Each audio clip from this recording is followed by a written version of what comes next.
विद्यार्थी मित्रांनो, पूर्वीच्या लेक्चरमध्ये आपण डेफिनेशन ऑफ ए कंपनी आणि फीचर्स ऑफ ए कंपनी तसेच दुसऱ्या व्हिडिओमध्ये टाइप्स ऑफ कंपनीज याचा अभ्यास आपण केलेला आहे।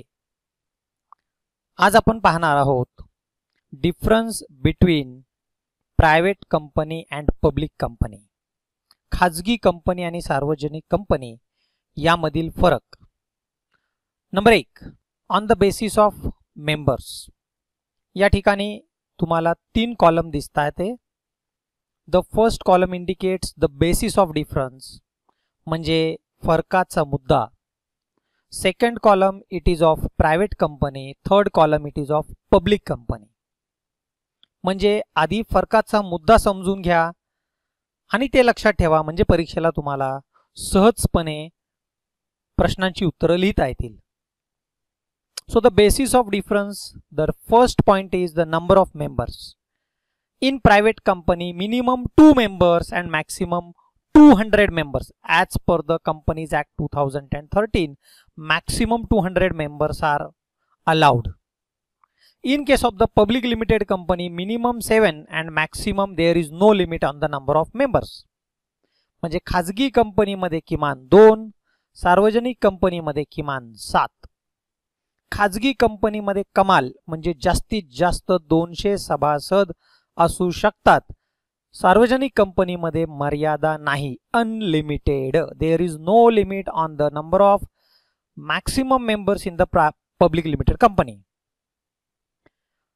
Second difference, right to transfer the shares, भागांचं हस्तांतरण। It is restricted by the articles of association. म्हणजे काय? The shares of the private limited company cannot be transferred easily, which is restricted by articles of association. म्हणजे नियमावलीनुसार खाजगी कंपनीचे भाग हस्तांतर करण्यावर बंदी आहे। In case of the public limited company, the shares are freely transferable.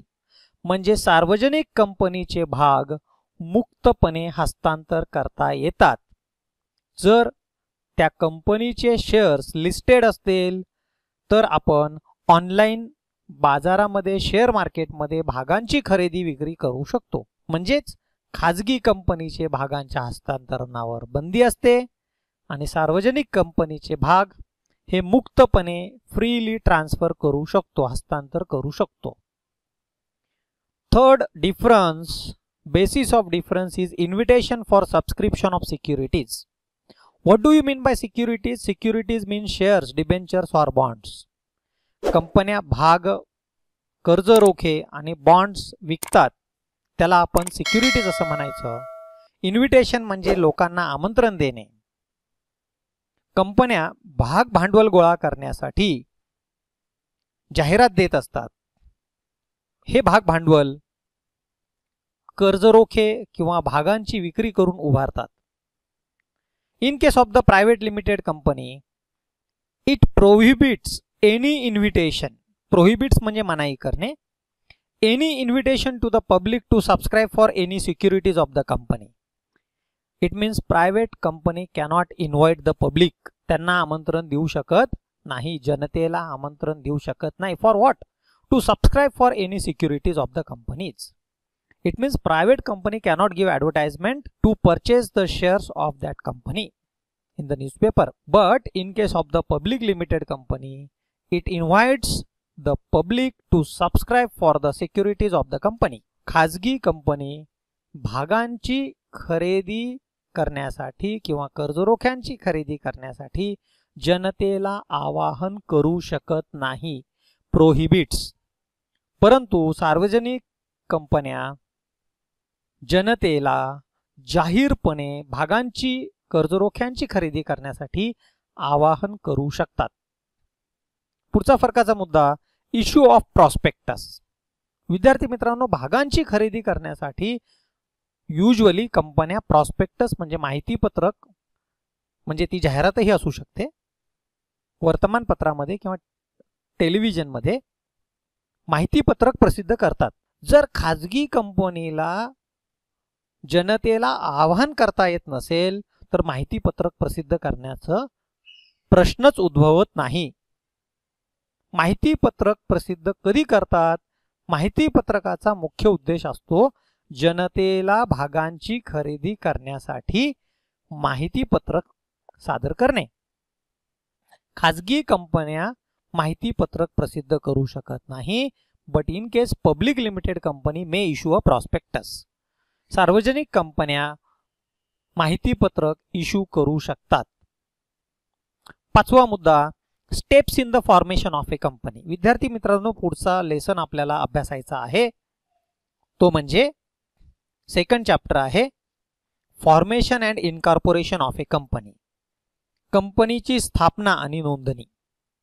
खाजगी कंपनीच्या स्थापनेमध्ये दोन टप्पे महत्वाचे असतात. एक म्हणजे प्रमोशन, दुसरा म्हणजे इनकॉर्पोरेशन. मराठीमध्ये याला म्हणतात प्रवर्तन आणि नोंदणी. प्रमोशन म्हणजे प्रवर्तन, इनकॉर्पोरेशन म्हणजे नोंदणी. खाजगी कंपनीने दोन टप्पे पूर्ण केले की ताबडतोब त्यांना व्यवसाय सुरू करता येतो.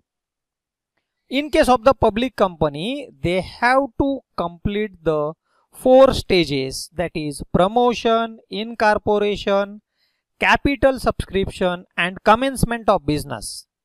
प्रवर्तन, नोंदणी, भांडवल उभारणी आणि व्यवसाय प्रारंभ असे 4 टप्पे पूर्ण केल्यानंतरच सार्वजनिक कंपनीला व्यवसाय प्रारंभ करता येतो. Private company has to complete only 2 stages, promotion and incorporation. In case of the public limited company has to comply 4 stages, promotion, incorporation, capital subscription and commencement of the business. Now come to the next point of difference, 6th point. It is a number of directors. What are the minimum directors? In case of the private company, the minimum directors are 2. Common sense आहे, खाजगी कंपनीमध्ये किमान सभासद 2च असतात, त्यामुळे संचालक सुद्धा किती असणार? कमीत कमी 2च. In case of 1 person company, OPC म्हणजे 1 पर्सन कंपनी, एक व्यक्ती कंपनीमध्ये एकच संचालक असतो. But in case of the public limited company, the minimum number of directors requires, that is at least 3. कमीत कमी 3 संचालक असणं आवश्यक आहे. Directors in the number of companies. As per the new companies act, a director can be the director in maximum 20 private companies. खाजगी कंपनीच्या बाबतीत एक व्यक्ती जास्तीत जास्त 20 खाजगी कंपन्यांचा संचालक होऊ शकतो. A person cannot be the director in more than 10 public companies in case of the public limited company. या ठिकाणी PER म्हणजे person. A person can be a director म्हणजे एक व्यक्ती जास्तीत जास्त 20 खाजगी कंपन्यांचा संचालक होऊ शकतो. सार्वजनिक कंपन्यांच्या बाबतीत एक व्यक्ती जास्तीत जास्त 10 कंपन्यांचा संचालक होऊ शकतो. Directorship. The next point of difference is directors appointment. तुम्हाला प्रश्न पडला असेल, सर एक व्यक्ती 10 कंपन्यांचा संचालक कसा होऊ शकतो? लक्षात घ्या, संचालक, director is not a whole time employee. ते 15 दिवस महिन्यातून एकदा मीटिंगला जात असतात. त्यामुळे एक व्यक्ती 10 सार्वजनिक कंपन्यांमध्ये संचालक होऊ शकतो. अपॉइंटमेंट ऑफ द डायरेक्टर्स, संचालकांची नेमणूक. All directors in case of the private limited company, खाजगी कंपनीच्या बाबतीत all directors may be appointed by a single resolution. म्हणजे एकच ठराव संमत करून सगळ्या संचालकांची नेमणूक करता येते. प्रोव्हाइडेड, अंडरलाइन करा, प्रोव्हाइडेड म्हणजे if that proposal to the anonymous, म्हणजे तसा बहुमताने प्रस्ताव सादर केला, प्रपोजल सादर केलं मीटिंगच्या पुढे, तर एकाच ठरावाने सर्व संचालकांची नेमणूक करता येते. परंतु in case of public limited company, separate resolution is necessary for appointment of the director. प्रत्येक संचालकाच्या नेमणुकीसाठी वेगळा असा ठराव करणं आवश्यक आहे. Next point of difference it is quorum of meeting. विद्यार्थी मित्रांनो, मराठी मीडियमच्या मुलांनी लिहून घ्या. कोरम म्हणजे गणसंख्या. कोरम म्हणजे गणसंख्या. In English it is called as minimum number of members required to be present throughout the meeting is called as quorum. सभा सुरू झाल्यापासून संपेपर्यंत किमान किती सभासद उपस्थित असायला पाहिजे. Minimum number of members required to be present throughout the meeting is called as a quorum for the meeting. Unless the articles of the company provided for larger quorum.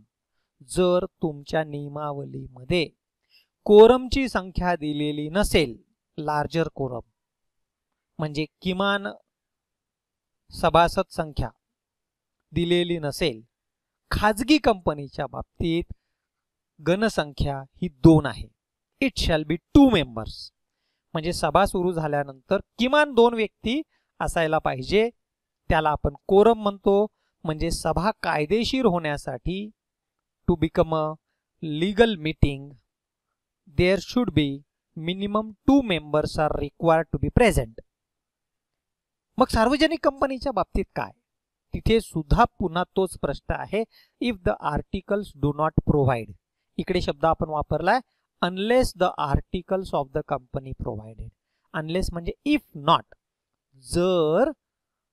जर नियमावलीमध्ये तसा वेगळा उल्लेख नसेल, तर नियमावली जर सायलेंट असेल, if nothing has been mentioned in the articles of association of a public company, the quorum for the public limited company is 5 if the number of members is less than 1000. म्हणजे भागधारकांची संख्या, सभासदांची संख्या 1000 पेक्षा कमी असेल तर किमान 5 सभासद उपस्थित असणं आवश्यक आहे.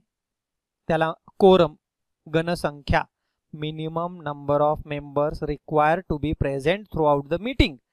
लक्षात घ्या, पुढे आपण डीप मध्ये पाहणार आहोत. जर सभासद संख्या 1000 पेक्षा जास्त आणि 5000 पर्यंत असेल तर तुमचं कोरम जो आहे तो 15 आहे. That is minimum members 15. And if the number of members are more than 5000, सभासद संख्या 5000 पेक्षा जास्त असेल तर कोरम जे आहे ते 30 आहे. म्हणजे किमान 30 सभासद उपस्थित असणं आवश्यक आहे. पुढचा मुद्दा, next point of difference, it is statutory meeting and report. विद्यार्थी मित्रांनो, स्टॅच्युटरी म्हणजे वैधानिक सभा. The meeting which is to be conducted which must be conducted compulsorily by the all public limited companies. सर्व सार्वजनिक कंपन्यांना कंपनी स्थापन झाल्यानंतर 1 महिन्याच्या नंतर, 6 महिन्याच्या आत, नोंदणी झाल्यानंतर 1 महिन्याच्या नंतर, 6 महिन्याच्या आत एक सभा घ्यावी लागते. त्याला नियामक सभा, स्टॅच्युटरी मीटिंग अशी म्हणतात. खाजगी कंपनीला नियामक सभा घेण्याची आवश्यकता नाही.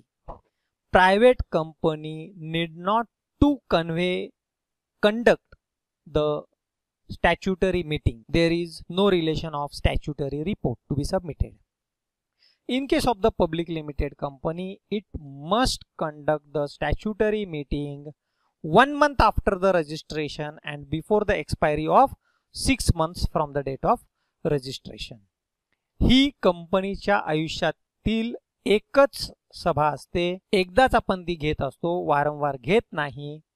आणि त्याचा अहवाल दिलेल्या मुदतीमध्ये and the report of the statutory meeting shall be submitted within the prescribed time to the registrar of the company. नोंदणी अधिकाऱ्याला विहित मुदतीमध्ये स्टॅच्युटरी मीटिंगचा अहवाल सादर करणे आवश्यक आहे. जरी या ठिकाणी मी ब्रीफ मध्ये लिहिलं असेल तर व्हिडिओ 2दा ऐका आणि तुम्ही तुमचे स्वतःचे नोट्स काढा आणि लिहा. Next point of difference is the reports of the AGM. AGM means annual general meeting, वार्षिक सर्वसाधारण सभा. Private companies need not prepare the report on each AGM. खाजगी कंपन्यांना वार्षिक सर्वसाधारण सभेचा अहवाल बनवण्याची आवश्यकता नाही. परंतु public limited company, if it is listed, जर ते शेअर मार्केटमध्ये लिस्टेड असतील, they are under obligation to prepare the report on each AGM. कारण ही सार्वजनिक कंपनी आहे, लोकांचं भांडवल त्यामध्ये गुंतलेलं असतं, त्यामुळे त्यांना दर वर्षी वार्षिक सभा झाल्यानंतर त्याचा अहवाल तयार करून ठेवणं आवश्यक आहे. The last point of difference, managerial remuneration, व्यवस्थापकीय मानधन. There is no restriction on the payment of managerial remuneration. आता मॅनेजरियल रेम्युनरेशन म्हणजे काय? कंपनीमध्ये काही व्यवस्थापकीय व्यक्ती असतात, managing director, full time director, chief executive officer, secretary, हे सगळे टॉप लेवलचे व्यवस्थापकीय व्यक्ती असतात, हे व्यवस्थापन करत असतात. मग त्यांना जो मानधन दिला जातो, त्यांना जो पगार दिला जातो, त्याच्यावरती खाजगी कंपनी असेल तर कोणतेही बंधन नाही. परंतु सार्वजनिक कंपनीच्या बाबतीत एकूण मानधन हे त्या वर्षी झालेल्या नफ्याच्या 11% पेक्षा जास्त जाता कामा नये. म्हणजे सर्व संचालकांचं मानधन असेल, मॅनेजिंग डायरेक्टरचं असेल किंवा CEOचं असेल किंवा फुल टाइम डायरेक्टरचं असेल, त्यांचं मानधन 11% पेक्षा जास्त असता कामा नये. There is a ceiling limit on the remuneration of the public limited companies managerial remuneration. The total managerial remuneration payable by the public limited company shall not exceed 11% of the net profit. But in case of the private company, no such condition is mentioned in the Act 2013. Dear students, if you like this video, please write in the comment box. If you have any suggestion, again you write in the comment box or send me the mail. मला mail पाठवा, तुमच्या सूचना अवश्य पाठवा. तुम्हाला चांगल्या पद्धतीने कमी कालावधीत क्वालिटी शिक्षण मिळण्यासाठी मी सदैव या ठिकाणी प्रयत्न करत आहे. विद्यार्थी मित्रांनो, मराठी आणि इंग्लिश मीडियम दोन्ही प्रकारच्या विद्यार्थ्यांना हा व्हिडिओ पाहिल्यानंतर खाजगी कंपनी आणि सार्वजनिक कंपनी यामधला फरक समजला असेल. धन्यवाद. जर तुम्हाला आवडला असेल तर लाईक करा. चॅनलला अजूनही सबस्क्राईब केलं नसेल तर सबस्क्राईब करा आणि नोटिफिकेशन बेल आयकॉनला बटन दाबा, जेणेकरून नवीन व्हिडिओ पोस्ट केल्यानंतर ताबडतोब तुम्हाला नोटिफिकेशन येईल आणि तुम्हाला ताबडतोब अभ्यास करता येईल. धन्यवाद.